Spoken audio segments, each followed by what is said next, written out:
นี่แหละเป็นยังเฮาคือบ่ไปงานศพงานผู้นั้นงานผู้นี้เฮาเทศตามพุทธบัญญัติเด้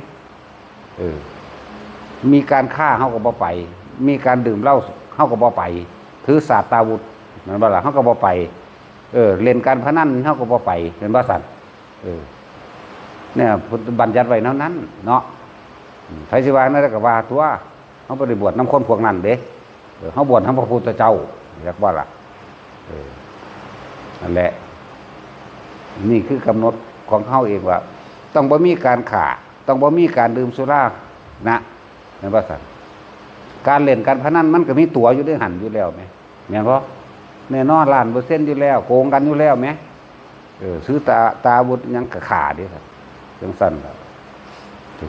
บ่ไปถ้าได้กลับบ่ไปเจอไว้โลดพอกันอยู่ใกล้ๆมื้อนี้ก็เลยถ้าปลอดจากการฆ่าปลอดจาก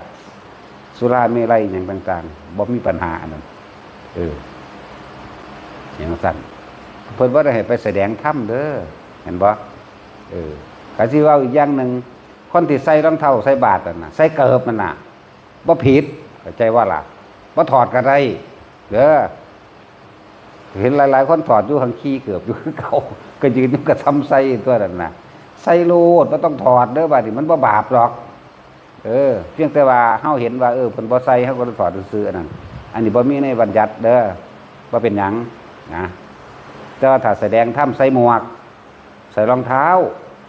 เมาเหล้าสุตตาวุธเนี่ยทั้งสิเพิ่นบ่ให้แสดงในงานศพมันก็มีเบิดตัวทั้งใส่หมวกทั้งใส่รองเท้าทั้งเมาเหล้าถือสัตตาวุธทั้งเล่นการพนันนะเฮาเลยบ่ไปนั่นแหละมันบ่ได้เข้าใจอีหยังเด้พวกผีนั่นจักว่าล่ะจะจักสั่นล่ะมันบ่ได้เข้าใจพวกไปหัวโจ๊ฟ้าเนาะตกลงสู่มหาอเวกีนี่ธรรมดาบ่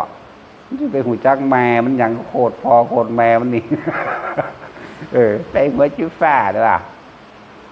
เว้าเอาซื่อๆเด้เว้าอยากสนะซื่อๆเฮ้ยพวกทุกปัญญามันบ่มีจักหน่อยเด้นั่นน่ะนั่นแหละบ่ได้หูจักหยังนิมนต์เฮาบ่ไปเนาะนั่นนี่ล่ะเบิ่งเจ้าของได้ไปหยังเฮ็ดอีหยังเดินให้โลตีกันอยู่บึมบั่มอยู่ก็ยังมีแหมธรรมดาบ่เพิ่นห้ามแสดงธรรมใส่หมวกใส่รองเท้าแต่ก็ต้องพระผู้แสดงก็ต้องนั่งที่สูงกว่าอีกเด้จังซั่นนี่ต้องเคารพธรรมเด้นั่นจังซั่นคนถือสัตตาวุธคนเมาเหล้าคนที่ไปนกทับจับศึกเอียงต่างๆมันบ่ได้ให้แสดงเด้อแล้วจื้อไว้บ่จื้อก็สร้างหรอกว่าแม่นกูเนาะของเฮาเฮ็ดตามนี้เฮาบ่ได้เฮ็ดตามไผบ้านเด้ผู้นำทางจิตวิญญาณเฮาสืบทอดอัตลักษณะแห่งพุทธะแขนงหนึ่งของพระพุทธเจ้าเฮาก็ต้องเฮ็ดอย่างน้อยๆเศษเสี้ยวนึงก็ให้มันได้นี่ล่ะเว้ยเนาะนี่เรียกว่าอัตตะหมายถึงตัวตนลักษณะแห่งพุทธะผู้สืบทอดศาสนาเป็นผู้นำทางจิตวิญญาณบ่แม่นให้ชาวบ้านนำมันสิจักหยังจักแล้วว่าพื้นหาว่านั่นนี่แหละกินเหล้าเมายาก็มาเว้าเรื่องธรรมะว่าอยู่ประสาทก็เก่าเลยกินเหล้าเคล้าธรรมะนี่ระวังดีๆกว่าเป็นบ้าเด้นี่ธรรมดา